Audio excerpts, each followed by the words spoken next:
আমাদের যে financial crime unit সেগুলো সত্যতা পেয়েছে এবং ১২৭ কোটি টাকার লেনদেনের প্রমাণ পেয়েছে। শহীদ শরীফ ওসমান বিন হাদি হত্যা মামলার প্রধান আসামি ফয়সাল করিম মাসুদ ও তার স্বার্থ সংশ্লিষ্ট ব্যক্তিদের ব্যাংক হিসাবে ১২৭ কোটি টাকার বেশি অস্বাভাবিক লেনদেনের তথ্য পেয়েছে পুলিশের অপরাধ তদন্ত বিভাগ সিআইডি।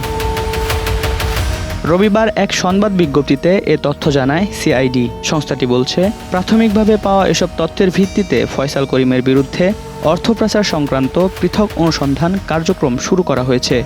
নতুন এবং ফিরে আসা গ্রাহকদের জন্য নগদে চলছে ক্যাশব্যাক সহ প্রতিদিন হাজারো উপহার জেতার সুযোগ। হবে আশা আর ফেরা সারপ্রাইজ সেরা।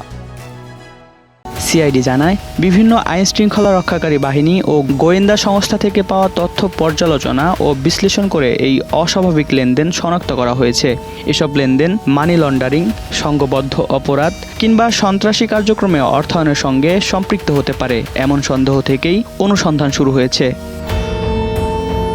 সিআইডির প্রাথমিক বিশ্লেষণে দেখা গেছে, ফয়সাল করিম ও তার সংশ্লিষ্ট ব্যক্তি ও প্রতিষ্ঠানের বিভিন্ন ব্যাংক হিসাবে ১২৭ কোটি টাকার বেশি অস্বাভাবিক লেনদেন হয়েছে। একই সঙ্গে অভিযুক্ত ও তার স্বার্থ সংশ্লিষ্ট ব্যক্তি ও প্রতিষ্ঠানের ব্যাংক হিসাবে থাকা প্রায় ৬৫ লাখ টাকা রাষ্ট্রের অনুকূলে বাজেয়াপ্ত করার জন্য দ্রুত সময়ে প্রয়োজনীয় আইনি ব্যবস্থা নেওয়া হচ্ছে। এছাড়া এসব অর্থের মূল সরবরাহকারী ব্যক্তি ও প্রতিষ্ঠান শনাক্ত করতেও অনুসন্ধান অব্যাহত রেখেছে সিআইডি। গত ১২ ডিসেম্বর দুপুরে ঢাকার পুরানা পল্টনের বক্স কালভার্ট রোডে ইনকিলাব মঞ্চের আহ্বায়ক ওসমান হাদির মাথায় গুলিবিদ্ধ হওয়ার পরপরই ঘটনার নানা দিক নিয়ে ছায়া তদন্ত শুরু করে সিআইডি। ঘটনার পর দ্রুত ক্রাইম সিন ইউনিট ঘটনাস্থলে পৌঁছে আলামত সংগ্রহ করে।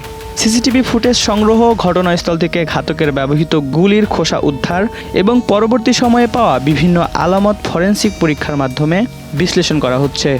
এই ধারাবাহিকতায় গ্রেপ্তার অভিযানের সময় উদ্ধার হওয়া বিভিন্ন ব্যাংকের চেক বইয়ের তথ্য গুরুত্ব দিয়ে পর্যালোচনা করা হচ্ছে।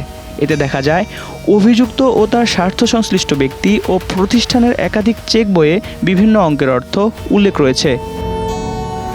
ওসমান হাদিকে গুলি করার ঘটনার প্রধান সন্দেহভাজন ফয়সাল করিম মাসুদ ছাত্রলীগের সাবেক নেতা। তদন্ত সংশ্লিষ্ট কর্মকর্তারা এর আগে ধারণা করেছিলেন তিনি সীমান্ত পার হয়ে ভারতে চলে গেছেন। তবে রবিবার স্বরাষ্ট্র মন্ত্রণালয়ে আইন শৃঙ্খলা রক্ষাকারী বাহিনীর শীর্ষ কর্মকর্তারা জানান, ফয়সাল করিম মাসুদ দেশে আছেন নাকি বিদেশে চলে গেছেন সে বিষয়ে এখনও সুনির্দিষ্ট কোনো তথ্য নেই। এদিকে ফয়সাল করিমের মা-বাবা, স্ত্রী, শ্যালক সহ ১০ জনকে গ্রেপ্তার করা হলেও তার অবস্থান সম্পর্কে কোনো তথ্য দিতে পারেননি আইন শৃঙ্খলা রক্ষাকারী বাহিনীর কর্মকর্তারা। ওসমান হাদির হত্যা মামলার পাশাপাশি অর্থ পাচার সংক্রান্ত এই অনুসন্ধান তদন্তে নতুন মাত্রা যোগ করেছে। তদন্ত এগোনোর সঙ্গে সঙ্গে সামনে আসতে পারে আরও গুরুত্বপূর্ণ তথ্য। Desk report, ২১ television.